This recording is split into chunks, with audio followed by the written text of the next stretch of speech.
Today we're going to be looking at a whiskey made by the angriest cat in the known universe. Hello there everyone and welcome to John Drinks, the channel which I, John, have a drink. And today we're going to be looking at a whiskey that I'm surprised I haven't covered yet.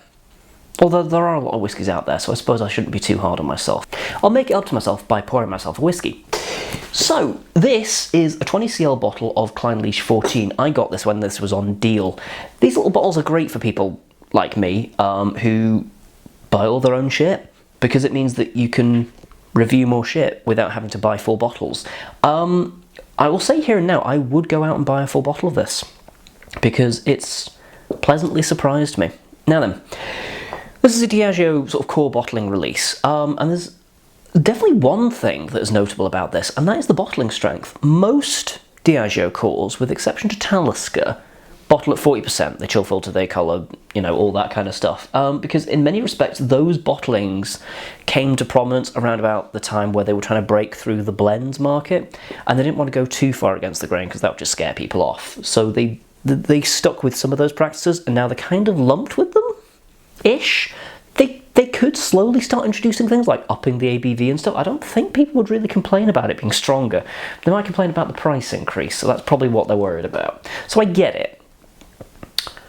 I don't necessarily like it, but I get it. You know, at the end of the day, whiskey is still a business, and I think that's something that we forget a lot of the time. I think we think that it's, you know, a council-funded art project or something, and it's not. It's there to make money, and it has margins, it has staff to pay, it has building costs. There's a lot that goes into making a whiskey distillery successful and not successful, and they have to make these decisions, and there's a reason behind them. That having been said, this is bottled at 46%, which is exciting. It's just a core release that's bottled at 46%. Which is amazing. Clynelish 14 years old, there's an age statement on there, and it has this really fucked off looking animal on the front. Like that is the Hulk cat. That thing is raging out. It's a coastal Highland distillery, in accordance with the bottle, and there's actually a lot of writing on here. Distilled and bottled at the Clynelish Distillery, Brora, Sutherland, Scotland. You might have heard of the Brora Distillery. That is they're planning on reopening it because everyone wants whiskey all of a sudden, and they can probably charge more for a bottle of that stuff just because of the name at this point. The distillery was founded on Scotland's remote northeast coast by the future Duke of Sutherland, and the wildcat mark was inspired by the Sutherland coat of arms. Oh, that's where it comes from. Why is it that angry? It's so, like, I mean, I won't be able to zoom in because the lens won't allow it, but it's so fucked. I've never seen an angrier cat in my life, and that's saying something. A mile or so away, the Clyne Milton Burn enters a rocky gorge and tumbles over several falls before its water is caught in a stone cistern and piped to the distillery. It's a lovely word, isn't it? Cistern. Yeah. And on the back, not much details. Again, Diageo bottlings, they don't tend to go into much detail. Usually because they don't have to. You've got whole tail on the label there, so this is something that's a little bit different. I've been told time and time again that Clynelish is good stuff, and that's why I bought this bottle. I should have poured some by now, at which point you'll have noticed the next new thing in the room. Why have you got a blue Glencairn, John? Well, let me tell you a tale. Glencairn like to do these gimmicky bullshitty things every now and then, and I am not impervious to gimmicky bullshitty things, as this jumper attests to.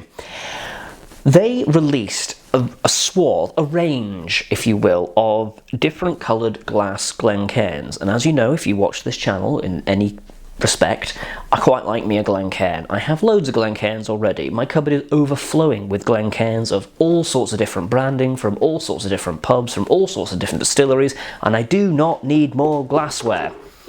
And then I bought 3 new Glencairns because they're different flavours. This one is in blueberry flavour. No, they released 5 new colours, although technically I think 2 of them are repeats. The blue I've seen kicking around before in novelty shops, and there was a black one which they released, I want to say February time, and people went tits wild for it, and it sold out within, like, I think about -6 seconds. I think people actually travelled backwards in time to buy that. And they released them again just to show that, you know, scarcity is bullshit. because, you know, all you're doing is making a glass at the end of the day. Did you run out of black glass? No, I don't think so. So they had 5 colours. They had red, blue, green, gold, which sounds exciting, no, and black. And they released them as like a blind tasting set, and I thought they just looked quite nice and would be quite good as props. So I got 3. I got the green. I was only going to get the green, and then the delivery, coincidentally, was pretty much the same price as 2 more of the glasses would have been. And if I'd have gotten 2 more of the glasses, then I got free delivery. So I just thought, fuck it, I'll just get 3. Why not? I'm spending the same amount of money either way. I'll just get 3. So that's how I ended up with the blue and the red. And I'm not going to lie, the red one is the nicest aesthetically. Put together, they do look a bit gaudy. I did not get the gold one, because even for me, and again, look at this jumper when I say this, even for me, that shit was too gaudy. I want you to think about gold for a second as like a colour for making stuff in, and then when you are colouring something gold, how would you do it? For me personally, if I was going to make a gold Glencairn, I'd make sure that it looked like gold, you know, it had some kind of a chrome effect. I would definitely not make sure that it wasn't just a tan colour with some glitter in it, like cheap toys are made out of when they want to pretend that they're gold, because that's what they went with, and it looks fucking tacky, lads.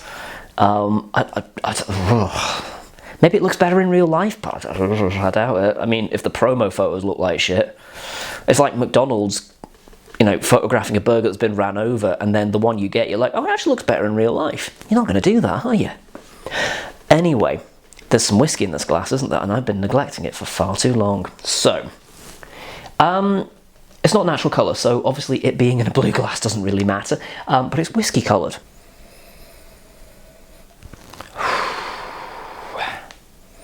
It's butterscotch, caramel, there's a barley note, a little bit of sort of like Highland toffee, something a little bit plastic in there as well.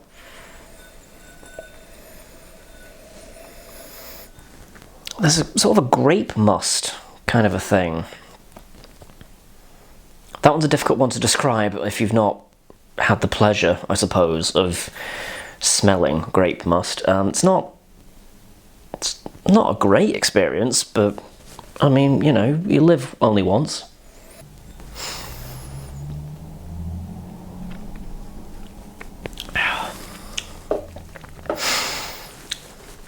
Barley sugar, toffee, cornflakes.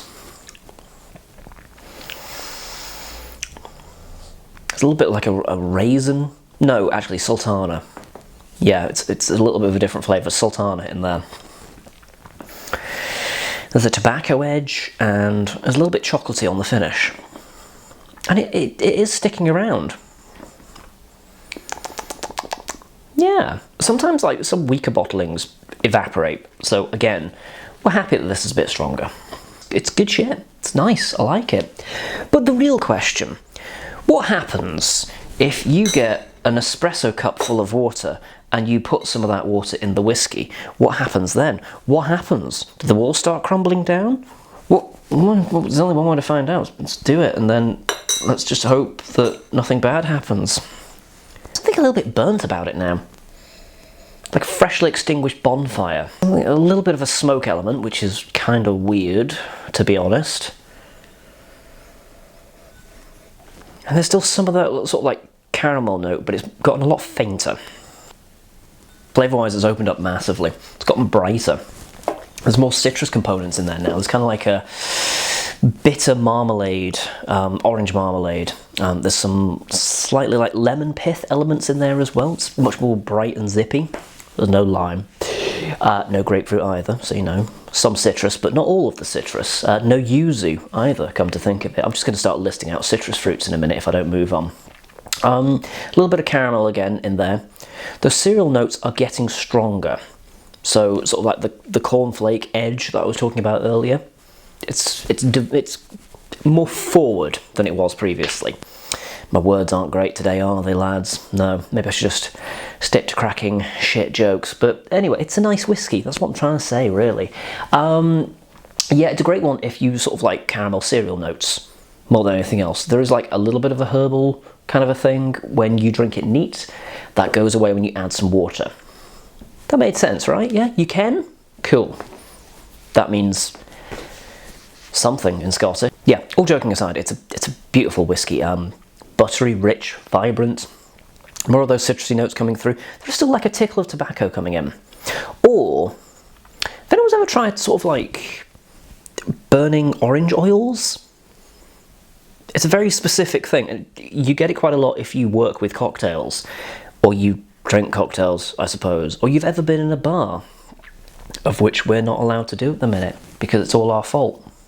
See previous video for more details.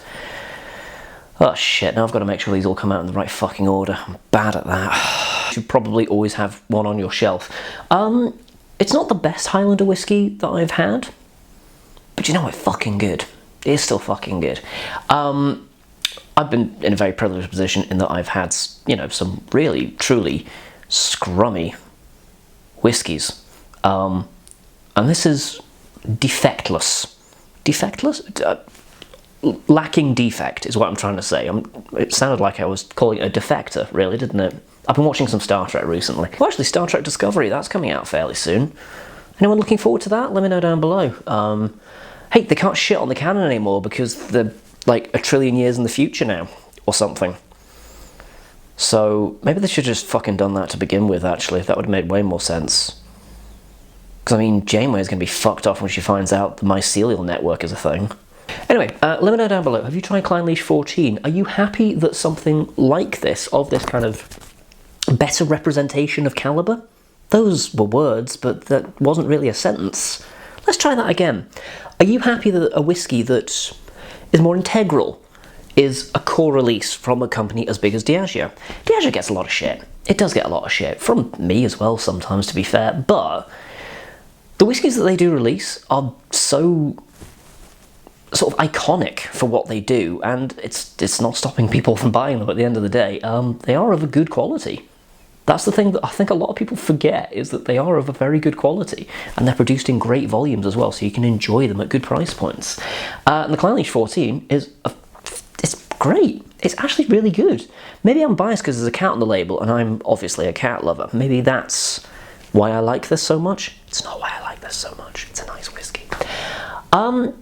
But yeah, this is a great Highland whiskey, and you should at least try it at some point. I'd recommend getting a bottle, to be honest. But then I'd recommend getting a bottle of most whiskey, to be fair. There's not many whiskies that I've actively said don't buy this. I mean, there's one or two, actually, we can both think of, isn't there? But anyway, let me know down below. Have you tried Clynelish 14 before? Do you enjoy it? What do you think of the new coloured Glencairns? What colour of Glencairn would you like to see? I think hot pink could be fun. There's a colour that doesn't come into whiskey all too often, unless you're a Macallan collector, I suppose. But for now, though, I will say thank you very much for watching, and do join me next time where I'll be drinking something else.